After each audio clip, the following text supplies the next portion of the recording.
Hi, everyone. My name is Denise Meredith, and I have several companies, but I'm CEO of Denise Meredith and Consultants Incorporated and the World's Best Connectors. So I'm really glad you're joining me today. I love these workshops. Um, Being a baby boomer, all of these really affect me, and I'm sure many of you out there, but I think they're applicable to just about everyone in the crazy world that we're dealing with today. So, my workshop for today is I hated networking and how I got over it. My friends will tell you that I used to say that all the time. I hate networking. I hate networking. I hate networking. And still, I continue to do it. But what you're going to see today, what you're going to get is several tips on how to get over that complex and how to take advantage of networking. But a little bit of background on myself. I have a BS in, I have an animal degree and a people degree. So I have a BS in natural resources, specializing in wildlife biology. And then I have a people degree, master's in public administration from the University of Southern California. So I'm going to be headed to Cornell later this week, where it'll be a little cooler. It's cool today in Phoenix, Arizona, which is where my headquarters is right now. It's only 100 degrees today, so we're pretty happy. It's pretty nice. But I think I'm gonna take a jacket or so when I'm going up to Ithaca, New York later this week. I spent most of my life in it seems like most of my life in the Bureau of Land Management. I was a employee in 6 different states, um, which is pretty amazing. And I lasted in government for 29 years, but it was a great career. I really enjoyed it. Historically, I was the first woman, professional woman, that the Bureau of Land Management, which is a federal agency, ever hired. So people find that hard to believe, but yeah, I was the first woman, second African American. So they were breaking all kinds of barriers at that time. Um, but I did that for 29 years. I got to retire early, which is really nice. And I've been in consulting since then, mainly public relations. I guess I'm a little bit historical because not Cornell, but Bureau of Land Management invited me back to speak on Women's History Month earlier this year, which I really enjoyed. But it gets you start thinking about how old you really are. I have a theme song every year. So people who've bought my book, which is named Thoughts While Chillin', which is available on Amazon, people who have read my book know that every year I have a theme song. So this year, my theme song is The Room Where It Happens. And you can later click on YouTube and find it and see that, and maybe figure out why it's my theme song this year and it's particularly relevant to what we're going to talk about. It is because it talks about how you can miss out on a lot of very important events by not being in the right room with the right people. So that's what we're going to talk about today. Many people hate networking, but are afraid to admit it because networkers are very happy people, always joyful, always going it, blah, blah, blah, blah. And so if you're not like that, you're nervous, you're anxious, you're a little bit depressed, but you keep going to these things anyway. What I say to people is be real. You hate networking, like I used to do, say I hate networking. You cannot address a problem until you actually admit it. So there's no shame to admitting it. Just if you don't like networking, just admit to yourself you don't like networking and let's do something about it. There are a lot of different definitions of networking. Okay, networking originally started in tech companies when they're talking about computers and computer networking. Um, and there's the real stress, the real purpose of computer networking is to make things easier, quicker, or faster. That's what your goals are. Professional networking is the process of interacting with others to exchange information, develop relationships, social contacts, but you hear very little talk about efficiency. And that's what I think is lacking. And that's what I want to talk about today.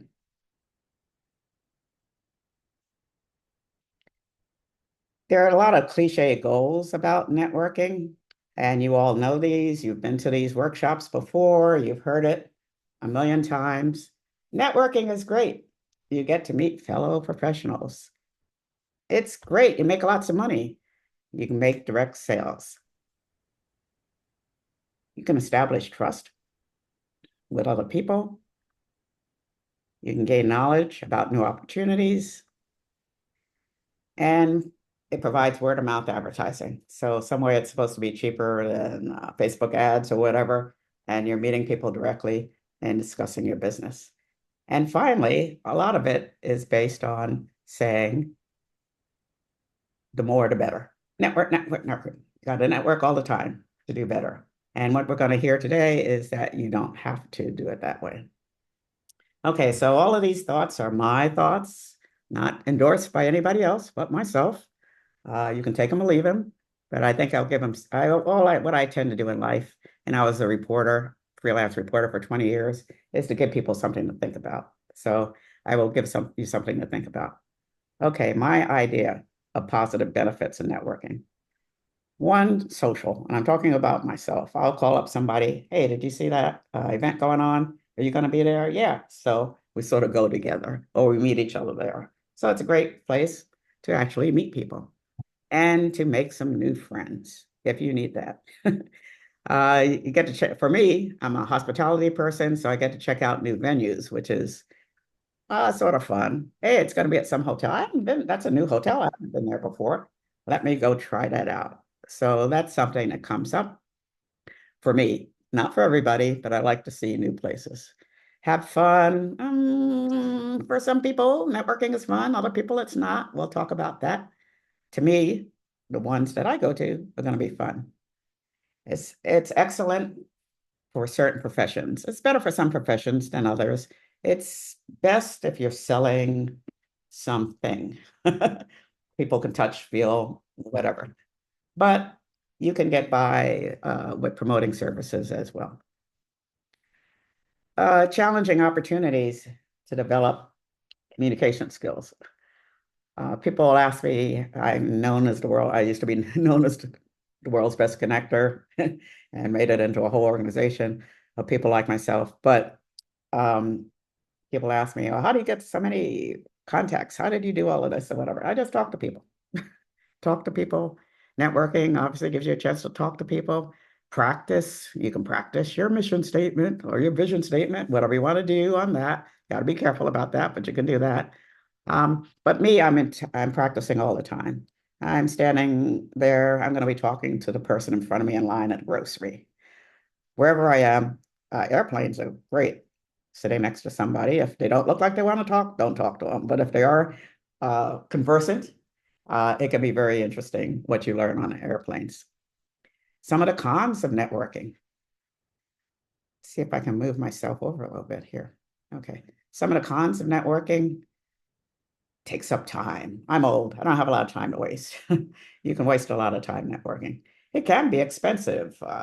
You've already paid for your membership. Some places you also have to pay additionally to go to these workshops. Sometimes if they have lunch, sometimes you have to pay for it. Drinks. Now, if it's no host, you're going to be paying. And it may be paying a lot for one drink, or if you had two drinks there. I went to one recently, and the guy was complaining because it was $45. He had two drinks. So expenses a consideration. Parking, that's fun. It's getting very expensive here in Phoenix. Gas to get there, etc. Requires public speaking, and not everybody, but a lot of people have heard the statistic that it's one thing that people really hate is public speaking. And I found this statistic recently. 23% people are afraid of dying. 20% are afraid of speaking publicly. That's pretty bizarre. Okay. Ideally, you're looking for beneficial relationships. But to me, having your business card, let's say you have your one little business card here, see if I can find one. So that's part of the problem too. So, okay, so I got my little business card here, and I'm going to walk into this room and see. Of course, business cards can be sort of fumbly. Okay, I got it. I got it. Here's my business card. I'm going to walk into the room and find somebody in that room of 200 people that's going to fit with this card. I think that's being very optimistic. I personally feel it's very optimistic. I think you have a better chance of online dating often than actually meeting someone who you're going to make a deal with at a networking event. But we'll talk about that. Okay, let's move on. I like analogies. I'm a storyteller, so I'm always coming up with examples to illustrate things better. And as a wildlife biologist, what do I talk about? Used to talk about all the time is hunting and fishing. So I want to talk about analogy, whereas the entrepreneur is fishing. Have you been working really hard, casting a lot of nets and not catching any fish? I'm going to talk about how to catch more fish. I'm going to talk about 4 ways that you can be a more effective networker. One, okay, let's look at the acronym. I love acronyms. I'm a writer. I've been writing, wrote my first book when I was 10 years old. I've written over 1,000 articles. I like writing. So I like acronyms. I like use of words. I like developing things that help people to remember. So one, let's talk about having a goal. And that sounds easier than you think, but because what I say is you can have a different goal for every networking event you go to. And this is where the analysis comes in that I talked about. The You just don't pop out. To me, you just shouldn't pop into any networking event that somebody calls you about or sends you an email about. You get a lot of emails. You should have a specific goal for every single networking event you go to. And it could be sell a product if you have one. It could be sell a service.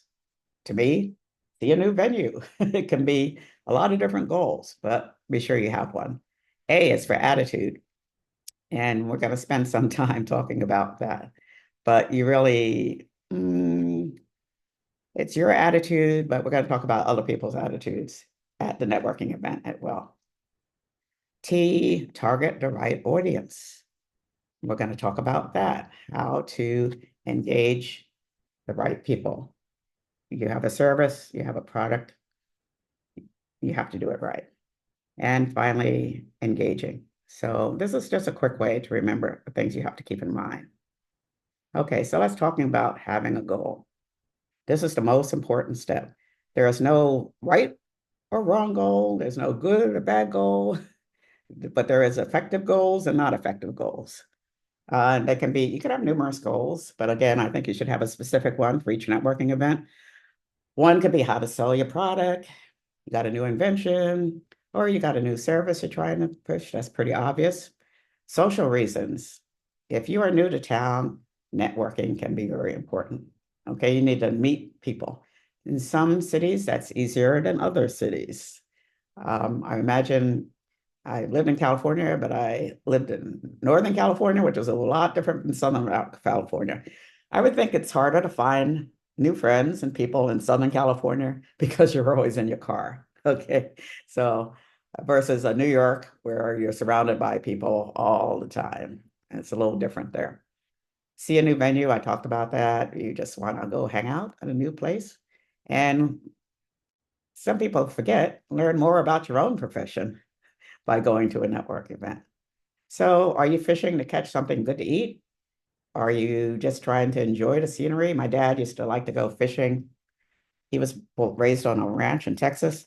So he liked to just go out there, sit on the bank and fish. That's not me. He'd just sit there all day. He didn't care if he caught anything or not.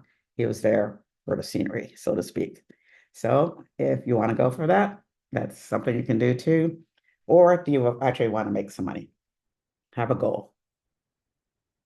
I will move myself around here. Okay, once you get to an event, attitude becomes very important. Like I said, not just yours, but the attitude of others at the event. So I've identified 5 types of networkers to avoid. Okay, first one, Music Man.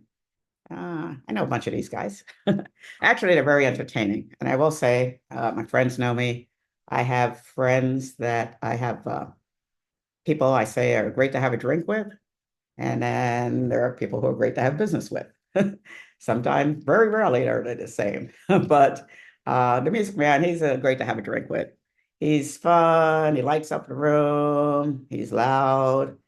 All talk. Bah, bah, bah, bah, bah, bah. You're not going to get a word in edgewise. He's going to tell you his life story, everything you need to know about him. It's all about him. Okay. So, Music Man, I wouldn't spend too much time with him at the event. And then there's what I call the club man. Okay. He's got a lot of business cards. He spent a lot of money on these things, right? He's gonna hand them all out. These are expensive things. So he's like, it's like being at the club and make it rain. All right. So he's got a million business cards that he's gonna be handing out to everybody. Sometimes he doesn't remember to get cards from people because he's so busy handing them out. What's interesting to me is he's being replaced by the mobile business card man. Now, this is an interesting character, sort of new, and really has multiplied since the pandemic. Okay, so he's got his phone, it's on his phone. He's got, I won't even go into all the different programs that you might have on your phone. Keep it happy. Usually he's a younger person, and he's gonna zap you. Zap, zap, zap. Come zap. Here. Hey, you want my phone? It's on my phone. It's on my phone. Here, you want it? Okay. Anyway, uh, can be sort of annoying. Particularly for baby boomers, because we want a card. We want to touch it, feel it, blah, blah, blah. They're not too big on the tech stuff. But I tell people, my phone, you can do that. But if that's all you do, I have 19,000 entries in my phone. You will be one of 19,000. I will never find you again if that's all you're going to do.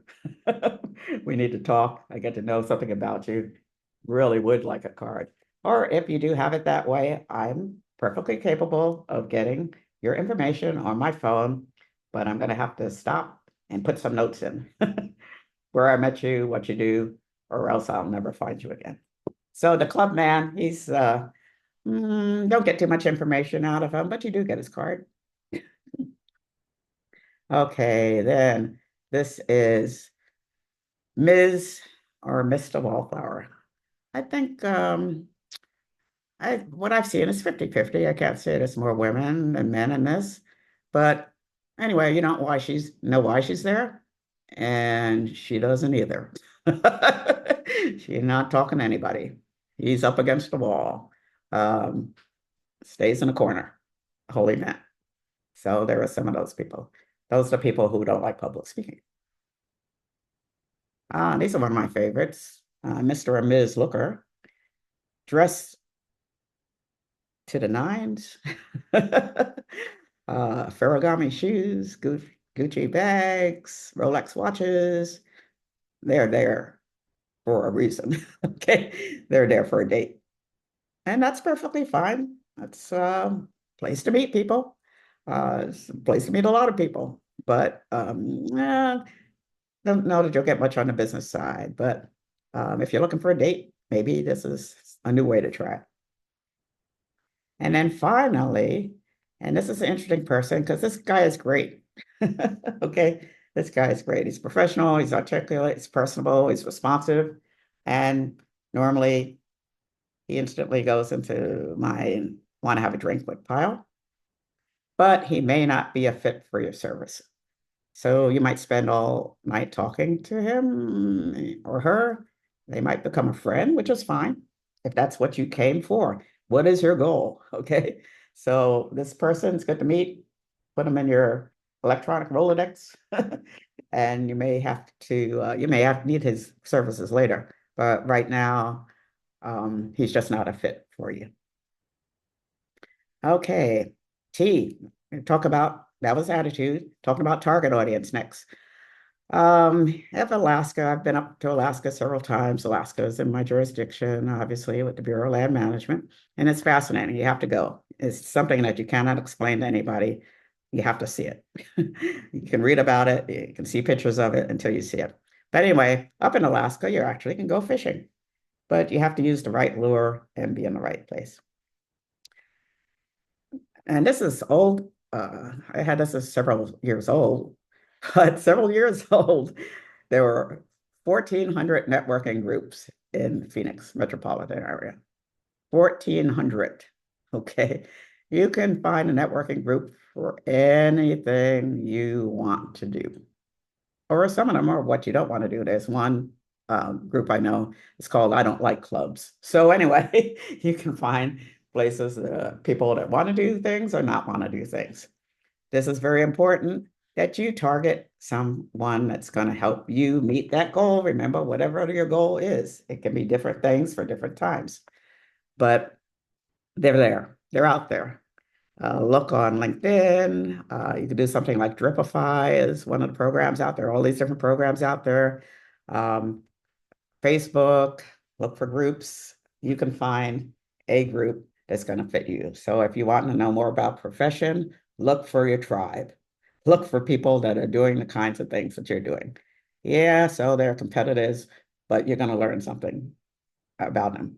And the same thing goes for if you have a certain product, IT, certainly enough IT groups, but if you're interested in culture, you just want to meet people, a certain neighborhood, they have neighborhood-based groups, it is out there for you. Be specific, be targeted, pick out the ones that are going to help you meet your goal and have more than one. You should have a lot of networking groups in mind. Finally, engage during the event. Like I said, don't become the wallflower. Go out there, talk to people. Um, you know, establish your attitude. Try not to be one of those that people don't like. Dress appropriately. Be able to explain what you do clearly and quickly. I've had some people that I could never get them to really explain what they did. And actually, they're broken off partnerships with people who could never explain what they did. I can't be a partner. If you can't explain it, I can't explain it. So, and leave with something. Set the appointment right there. Hey, oh, this is great. You want to talk again? What about Tuesday? You have time on Tuesday? If you can set your appointment right then, that's great. If you can't, that's fine. Follow up quickly. I go home and I get on LinkedIn when I get home and start connecting that way with people that I found interesting. And what questions should you answer today? Why are you here? Why are you here today? These are three things that you can start with. One, think about this. People don't take time to think about this. How many networking groups do you belong to now? Write it down. How many groups? How many hours did you devote to networking in this past year? You may need to get your calendar out for that, but figure out how many hours you've spent trying to network this year. And I say try because maybe you weren't that successful, and maybe that's why you're here. That's why you're listening to my event. But we're going to change that for you. How much money did you spend on participating in these? All those parking fees, the drinks, maybe the food. How much did you spend on these events? So you can't change or you can't go. Cheshire Cat said, if you don't know where you're going, or if you don't know where you are, you don't know where you're going, you're not going to get anywhere. So this is where you start. Think about it. And let me back up a little bit. So the three tips that I have that I promised you today, after you've done that, okay, figure out where you are now. You might be sort of shocked when you find out how much money you've spent on networking. But three tips. Again, I mentioned I was a newspaper reporter for 20 years. Everything is the five W's. I still think in the five W's. I still write in the five W's. Who, what, where, when, why, and then how is on the end. So first tip, what? Decide on your goals, not everybody else's goals. You're there for you. This is your night, your time, your money. So decide on what your goals are. Again, have different goal for each networking event you go to. For each event, you should have a goal. Which goals are most appropriate for your product or service?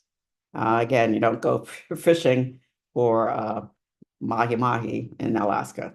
Okay, so you have to really decide on what's appropriate for unless you're going just to meet new people, unless you're going just to see the venue. So again, depending on what your goal is. Second, who and where. Do the research. You're going to save a lot of time and money during spending a little time on research up front.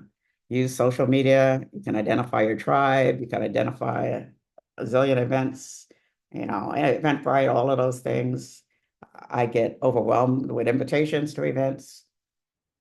Take your time, look through them, research them, see if it's going to be really relevant for you. And if you want to learn more about your profession, that's great. Those events are helpful. Professional societies, there's plenty of them.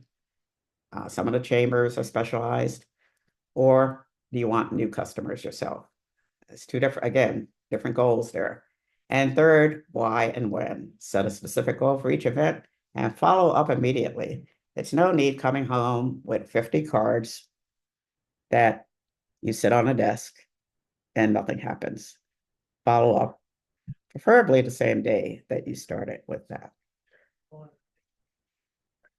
Okay, you want to learn more effectively about how to network, how to work? Is there something else bugging you? Take a little thought about that.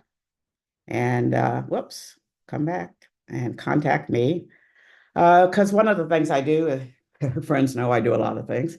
One of the things I do, and Denise Merritt Consultants, is I help executives regain their pre-pandemic mojo. Okay. What they really were happy doing. I think people need to get back to that. As people know, everybody seems to be upset now. Everybody's angry. Everybody's mean. It's a sort of horrible new world out there right now. And what I help is people get through the muck, hopefully, and find out what makes them happy. And let's get back to being that. So I have other workshops. People hate a lot of things these days. Okay, this one was I hate networking. I have a workshop on I hate tech.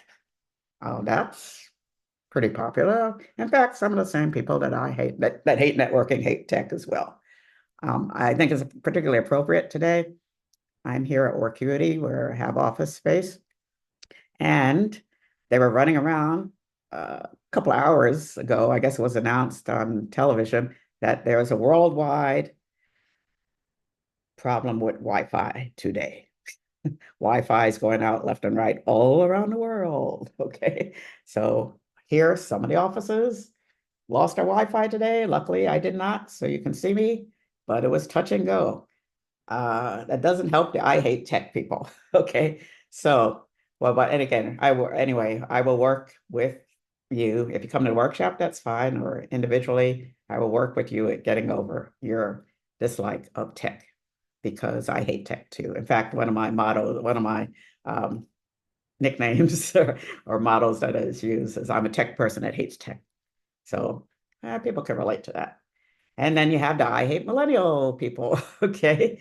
And I will shock the I hate millennial people because we're already up to alphas. Gen Z is already the oldest, I think Gen Z people are now 29 years old. They zipped by us, okay? It went so fast. And that's what I want people to realize too. In the past, I'm a baby boomer. Before us, there were the seniors. Before them was the silent majority or something they call them. And these were pretty long, broad groups, okay, year-wise. Now it's going boom, boom, boom. There was Y, and then there was Z, and we're up to alphas already. The generations are shortening, speeding up, and you should know about them. And you have to learn how to work with them because they're here. They're not going anywhere. And millennials are old now. You need them in your workforce. They're probably already in the workforce. You need them as your new leaders, etc. So I talk to people about generational issues. How to gain your mojo. I have a mastermind starting. It's a 5-month group course. It's once a month for 90 minutes, once a month. Or I teach people individually. I work with people one-on-one, coaching people one-on-one. And these are the kinds of things we talk about: networking effectively, how to get over some of these hates, of which there may be a lot of them, but what I want to do is help you be happy again. And that's what I work on. And it takes work. Maybe in the past it didn't take work, but I know now it takes a lot of work to be happy because there are a lot of people out there trying to make you unhappy. There are a lot of circumstances we have no control over. We don't have control over climate change. Now we don't have control over AI. It's about to shoot us down. Um, and for baby boomers in particular, that loss of control is part of the issue. We used to think we had it made on top of everything, doing great business, economy was booming, everything was booming. COVID hit and everything started to change. Okay. So baby boomers are a lot of the people in my audience, again, target audiences, but starting to get millennials. And there are certainly some younger people who can relate to what I'm saying as well. So schedule a 30-minute call with me, see if I'm a fit for you. It's on Calendly, which people hate that too, but it's on Calendly. Or you can get me at denisemeredith.com. You just have to remember to spell Meredith correctly. There are two I's. That's how you remember it. Meridith. You can, of course, look me up on LinkedIn. I say I'm very Googleable. As long as you spell my name right, you can find probably anything you need to know about me online and reach me and get together with me. But please call, please contact me, set up an appointment for a 30-minute call and see if I can help you. With that, we will probably wrap it up. I wanted to just go back over the 3 steps again. This is what you need to do next after we hang up here, or do it tomorrow, or do it tonight, do it tomorrow, sometime this week. These are 3 steps. So before you even get to next week's networking event, do this. And believe me, it will save you time. It will save you money and make you money because you'll be going to things that actually make you money. And it will save you a lot of aggravation. So with that, I'd like to thank you all for being with me today. And let's see if we can get this off. Let me leave this up here a little bit. And feel free to email me with questions you have on what I've gone over. And again, to set up a call to see if I'm a fit for you. With that, thank you very much for being with us today. And I'm glad that tech cooperated for at least another hour. It may not last the rest of the day, but I hope you have a very good, productive day as well. Thanks a lot. Take care.